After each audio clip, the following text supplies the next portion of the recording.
ቤተሰብ እንግዲህ በዚህ አጭር ቪዲዮ ውስጥ ለነገራችሁ ፈለኩት ስለ ዳይቨርሲቲ ዲቪሎተሪ 2027 በየትኛው ሳምንት ብንመዘገብ እጅግ የተሻለ እድል ይኖረናል በሚለው ይሆናል ማለት ነው። እንግዲህ የተለያዩ ሰዎች የተለያየ ሀሳባቸውን ያጋራሉ። ኦራሊም እንግዲህ ብዙ ሰዎች ወደ መጀመሪያው አካባቢ ላይ መመዝገብ የተሻለ እድልን ያስገኛሉ ብለው ያስባሉ ማለት ነው። እንዲሁም መሀል አካባቢ መመዝገብ የሚሉ ሰዎችም አልጠፉም። መጨረሻ አካባቢ ላይ መመዝገብም የራሱ የሆነ ቻንስ አለው ብለው ያስባሉ።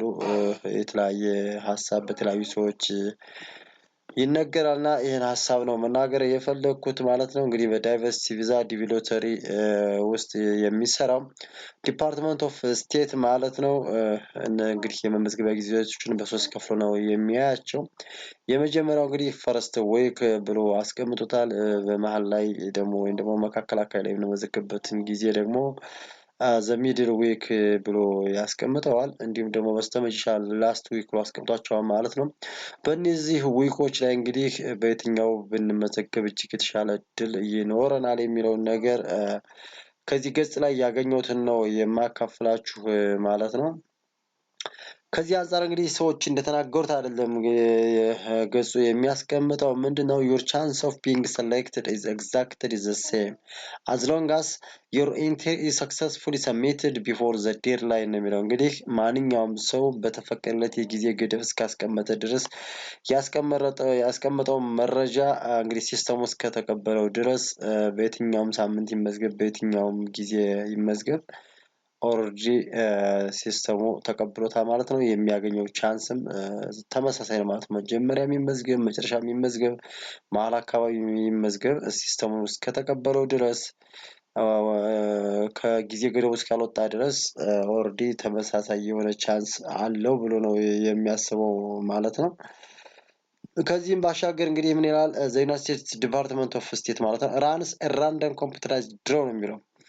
እንግዲህ ሎተሪው የሚቆረጠው ራንደም ቢሆን ኮምፒውተራይዝድ ሲስተም ነው። ኦልሬዲ በሲስተም የሚመረጠው ከዚህም ራንደም የሆነ ሴሌክሽን ነው የሚካሄደው እና የትኛው ሳምንት የተሻለ የትኛው ሳምንት ያልተሻለ ብሎ የሚወሰንበት አይደለም ማለት ነው። ኦልሬዲ ክራይቴሪያ ማሟላት ብቻ ነው የሚጠበቅ እንጂ ሲስተሙ ከተቀበለን ተመሳሳይ ቻንስ እንደሆነ ነው እዚህም ላይ እየገለጸ ያለው ማለት ነው።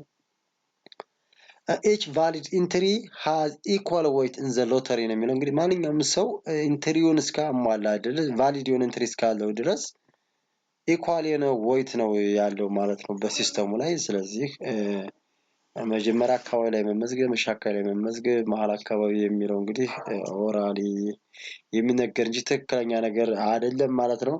ነገር ግን ወርታች ዝቅ ብሎ ምን ይላል መሰላችሁ?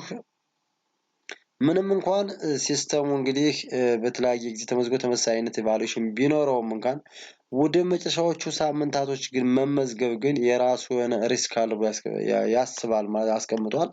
ይህ ሪስክ እንግዲህ ከማሸነፍ ጋር የሚያያዝ ወይም ደግሞ ቻንስ ኦፍ ዋይኒንግ ጋር የሚያያዝ ሳይሆን መረጃው አድሬስ ይሆናል ሲስተሙ ወይስ አይሆንም ከሚለው ጋር የተያያዘ ነው ማለት ነው። ወይም ደግሞ ከሲስተሙ መጓተት ጋር ሊሆን ይችላል ከኔትወርክ ወይም ደግሞ መጓተት ጋር ሊሆን ይችላል። እንደዚህ አንፃር ወደ ጫካ አካባቢ መመዝገብ እጅግ በጣም አስቸጋሪ እንደሆነ የሚናገረው ማለት ነው። ስለዚህ ቤስት ታይም ብሎ የሚያስቀምጠው እንግዲህ የመጀመሪያዎቹ አካባቢ ላይ መመዝገብ በጣም የተሻለ እንደሆነ አድቫይስ ያደርጋል ማለት ነው።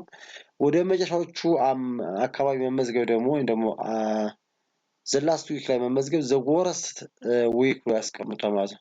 እንግዲህ ዘ ላስት ፊው ዴይስ የሚባሉት ይሄ 5-6 ቀኖች የመጨረሻዎቹ አካባቢ ላይ ዘ ወረስት ታይም ኦፍ ዘ ዊክ ወይም ደግሞ ዘ ወረስት ታይም ኦፍ ዘ ሴሌክሽን ዳይ ከሚመረጥባቸው ቀኖች ወይም ደግሞ ሬጅስተር ከምናደርግባቸው ቀኖች ውስጥ እንግዲህ የመጨረሻዎቹ ቀኖች ወረስት የሚባሉ ዳዮች ናቸው ማለት ነው። የወረስት ያለበት መንገዶች ደግሞ ምን ናቸው? ሜኒ ፒፕል ራሽ አት ዘ ኤንድ ሲስተም ኦቨርሎድ ያደርግ ይችላል ማለት ነው። ሲስተም እንግዲህ በጣም ያስቸግራል። ሳም ኢንትሪስ ፌል ኤንድ አር ኔቨር ሪሲቭድ ይላል። ብዙን ጊዜ በምንሞክርበት ሰዓት ኢንትሪ ላይ ወይም ደግሞ ሬጅስትሬሽን ላይ ፌል እያደረገ ያስቸግረናል ማለት ነው። ከዚህም አልፎ ሪሲቭድ ላይል ይችላል ማለት ነው። ኔቨር ሪሲቭድ እያለ ወይም ደግሞ ኦልሬዲ አፕላይ ስናደርግ ሪሲቭ የምናደርግበት ነገር አይፈጠርም ማለት ነው። once the deadline passes no late submission are accepted even 1 minute late የሚለው እንግዲህ እንደዚህ ያልነው ወደ መጨረሻው ወደ ዴድላይን እንጠጋለን ማለት ነው። እንግዲህ አንፎርቹኔትሊ አንድ ደቂቃ እንኳን ቢቀር ራሱ ወይ 1 ሰከንድ ራሱ ካለፈ አለፈ ነው ማለት ነው። ምንም ሲስተም እስከሆነ ድረስ ኤክስኪውዝ የለውም ማለት ነው። ከዚህ አንፃር እንግዲህ ሲስተሙ የመጀመሪያዎቹን ወይም ዊኮች ዛትስ ዘ ቤስት ዊክ ፎር ሬጅስትሬሽን ብሎ ያስቀምጣቸዋል ማለት ነው። በዚህ ጊዜ ስለዚህ መመዝገቡ እጅግ በጣም የተሻለ ነው ብሎ ነው የሚያስበው። ወደ መሀል አካባቢ መመዝገብ ያን ያክል የከፋ አይደለም። እንግዲህ የከፋ ስንል ምንድነው?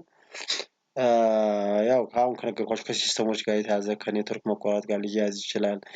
ፎቶ ኢንትሪ በምናስገባበት ሰዓት ፎቶ አፕሎድ በምናደርግበት ሰዓት አፕሎድ አለማድረግ ያስቸግራል በጣም ማለት ነው።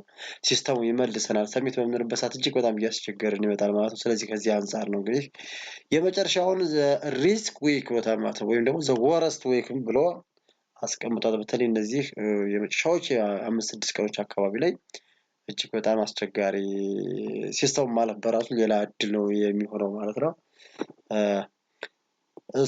ቻንስ ኦፍ ዋይኒንግ ጋር ሰመራይዝ ሲያደርገው ነው። ቻንስ ኦፍ ዋይኒንግ ጋር በየትኛውም ጊዜ መመዝገብ ኦልሞስት ኢኳል የሆነ ቻንስ ነው ያለን። ግን ከሪስክ አንፃር የቴክኒካል ኤረር ጋር ተያይዞ ግን የመጀመሪያው ሳምንት ላይ መመዝገብ እጅግ በጣም አሪፍ እንደሆነና ሪስካችን በጣም ዝቅተኛ እንደሆነ ነው የሚናገረው። መጨረሻ አካባቢ ላይ መመዝገብ ግን ዘ ሃይስት ሪስክ ሳይት ፕሮብሌምስ ሚስድ ዴድላይን ብሎ አስቀምጦታል ማለት ነው።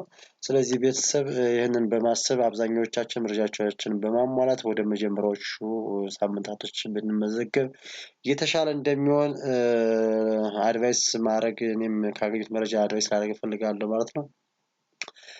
እንግዲህ ለዚህ ቪዲዮ አዲስ የሆናችሁም ሰብስክራይብ በማድረግ ብታበረታቱኝ ደስ ይለኛል።